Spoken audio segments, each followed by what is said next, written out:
Hello दोस्तों, मैं हूं आपकी होस्ट, आपकी दोस्त रजनी और आप सबका स्वागत हमारे चैनल नेक्स्ट 9 लाइफ में।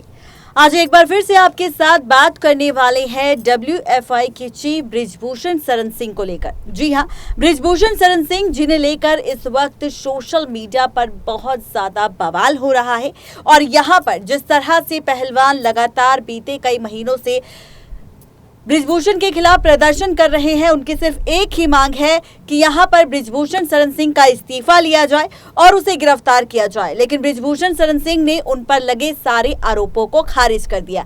ऐसे में कई सबूत सामने आए, नाबालिग लड़की के चाचा सामने आए और अब नाबालिग लड़की के पिता भी सामने आ चुके हैं। यहाँ पर ये अपडेट आई है राजनाथ सिंह को लेकर। दरअसल राजनाथ सिंह ने दे दिया है बड़ा बयान बृजभूषण शरण सिंह के खिलाफ। उन्होंने कहा है कि बृजभूषण शरण सिंह और पहलवानों के बीच जो लड़ाई चल रही है, इस बीच जांच पड़ताल जारी है और ऐसे में जो सच निकलेगा उस सच को सामने लाने की कोशिश की जाएगी और साथ ही यहां पर कड़ी कार्रवाई भी की जाएगी। बृजभूषण शरण सिंह के खिलाफ पहली बार राजनाथ सिंह ने इस तरह का बयान दिया और क्या कुछ कहा, देखिए रिपोर्ट। बृजभूषण शरण सिंह के खिलाफ इस वक्त बड़ी कार्रवाई होगी। ये फैसला ले लिया है किसी और ने नहीं बल्कि राजनाथ सिंह ने। जी हां, रक्षा मंत्री राजनाथ सिंह ने बुधवार को कहा कि भारतीय कुश्ती महासंघ की निर्वात्मन अध्यक्ष बृजभूषण शरण सिंह के खिलाफ अब महिला पहलवानों की शिकायत के बाद जांच की जा रही है और जांच पूरी होने पर कार्यवाही भी की जाएगी। रक्षा मंत्री राजनाथ सिंह आजमगढ़ जिले के भूडनपुर तहसील के भैरवपुर गांव में अपने पारिवारिक थे। उन्होंने कहा कि 2024 में भी केंद्र में राष्ट्रीय जनतांत्रिक गठबंधन की सरकार बनाई जाएगी। उन्होंने कहा कि बीते 10 सालों के बड़े पैमाने पर बेरोजगारी दूर हुई है और आज देश का युवा उत्साहित है। उन्होंने कहा कि देश के प्रधानमंत्री नरेंद्र मोदी के नेतृत्व में सरकार से आमजन को राहत मिली है और बीते सरकारों की तुलना में बेरोजगारी के जो आंकड़े आए थे उसमें बड़े पैमाने पर बेरोजगारों को रोजगार मिला। आज देश के युवा उत्साहित है। राजनाथ सिंह ने कहा कि सरकार की जन कल्याण की नीतियों का लाभ भी सबको मिल रहा है, सबको विश्वास हुआ है। उन्होंने कहा कि सरकार अपने दायित्वों को बाखूबी निभा रही है, इसलिए 2024 में होने वाले लोकसभा चुनाव में राजग को पूर्ण बहुमत मिलेगा और पुनः राजग सरकार बनाई जाएगी। उन्होंने पहलवानों के धरना प्रदर्शन के सवाल पर भी कहा कि पूरे प्रकरण की जांच चल रही है, जांच के बाद ही सरकार कोई निर्णय लेगी। नए संसद भवन के उद्घाटन समारोह के बारे में जब सवाल पूछा गया तो रक्षा मंत्री राजनाथ सिंह ने कहा कि ये कोई संसद का सत्र नहीं था बल्कि सार्वजनिक समारोह था। इसमें सभी राजनीतिक दलों को भाग लेना चाहिए था क्योंकि ये देश के गौरव का भविष्य था। बता दें कि पहलवानों के धरने के साथ ही बीते दिनों नए संसद भवन के उद्घाटन पर जमकर विवाद किया गया था। विपक्षी दलों ने उस उद्घाटन समारोह का विरोध भी किया था। लेकिन वही अब जिस तरह से सवाल उठ रहे थे बार बार कि यहाँ पर बीजेपी सरकार की तरफ से बृजभूषण के खिलाफ या उनके फेवर में कोई भी अपना स्टेटमेंट नहीं दे रहा, कोई कुछ भी नहीं कह रहा। इस बीच अब जिस तरह से राजनाथ सिंह ने बृजभूषण शरण सिंह को लेकर अपना स्टेटमेंट दिया है वो बहुत बड़ी बात है और इसके बाद से लगातार सोशल मीडिया पर तरह तरह की चर्चा हो रही है क्योंकि अब लोकसभा चुनाव आने वाला है 2024 में और ऐसे में बीजेपी पर कोई सवाल न उठाए, कोई आरोप न लगाए। इसी वजह से हो सकता है कि यहाँ पर इस तरह का रिएक्शन अब बृजभूषण के केस में देखने को मिला जो बीते कई महीनों से चल रहा था रेसलर्स और बृजभूषण शरण सिंह के बीच। जहां पर राजनाथ सिंह ने फैसला ले लिया है बृजभूषण शरण सिंह के खिलाफ कड़ी कार्यवाही का, तो वहीं अब पहलवानों के समर्थन में एक और नया गुट जुड़ चुका है। दरअसल महाराष्ट्र बीजेपी के सांसद और गोपीनाथ मुंडे की बेटी प्रीतम मुंडे पहलवानों के सपोर्ट में आई है।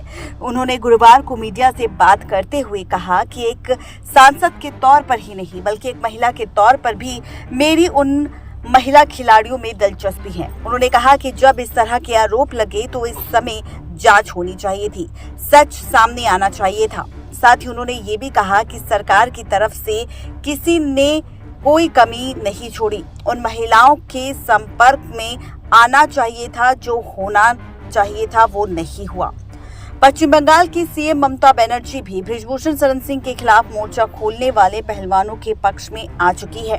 दरअसल रेसलर्स के सपोर्ट में ममता की पार्टी तृणमूल कांग्रेस यानी कि टीएमसी ने कोलकाता की सड़कों पर पैदल मार्च निकाला। इसमें ममता बनर्जी भी शामिल हुई।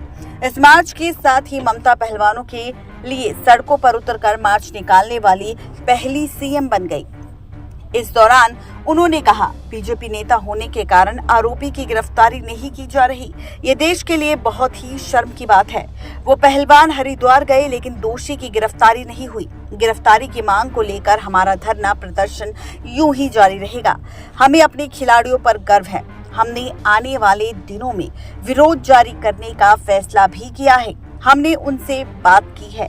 हमारी टीम उनके समर्थन में है और पहलवानों को न्याय दिलाने की मांग को लेकर अब टीएमसी ने कैंडल मार्च भी निकालने का फैसला ले लिया है।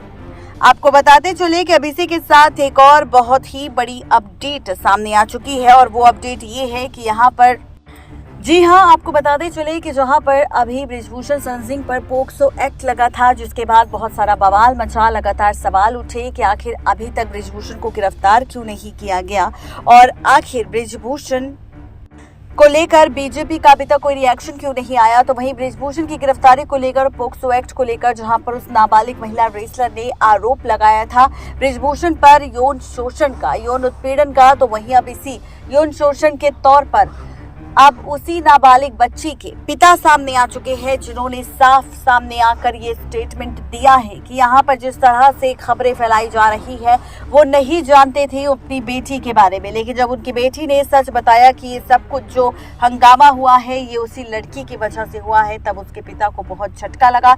ऐसे में उसके पिता सामने आए और उन्होंने फैसला लिया कि अब वो अपनी बेटी का इंसाफ चाहते हैं और बेटी को इंसाफ दिलवाने के लिए वो खुद इस लड़ाई को लड़ेंगे। उन्होंने कहा कि वो नहीं जानते साक्षी मलिक कौन है, वो नहीं जानते कि विनेश फोगाट कौन है। उन्हें सिर्फ अपनी बेटी के इंसाफ से मतलब है। वो अपनी बेटी का इंसाफ चाहते हैं और वो इसी इंसाफ के साथ आगे बढ़ना चाहते हैं और साथ ही वो ये भी चाहते हैं कि इसी इंसाफ को लेकर आगे की इस लड़ाई को जारी रखा जाए, जहां पर सभी लोग उनकी बेटी के इंसाफ के लिए लड़ रहे हैं, तो अब वो भी इस लड़ाई में शामिल होंगे। और साथ ही उन्होंने ये भी खुलासा किया था कि जिसे बताया जा रहा है कि वो लड़की बालिग थी, लेकिन वो बालिग नहीं थी। जब उनकी बेटी के साथ छेड़छाड़ और यौन शोषण हुआ था तब वो 16 साल की थी और इस साल वो 17 साल की होगी।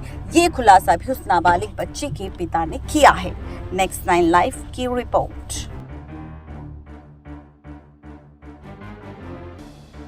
तो देखा आपने, ये थी आज की खास रिपोर्ट ब्रिजभूषण शरण सिंह को लेकर। कैसी लगी आप सबको जरूर बताएं नीचे दिए गए कमेंट बॉक्स में। आज के लिए सिर्फ इतना ही, तब तक के लिए शुक्रिया।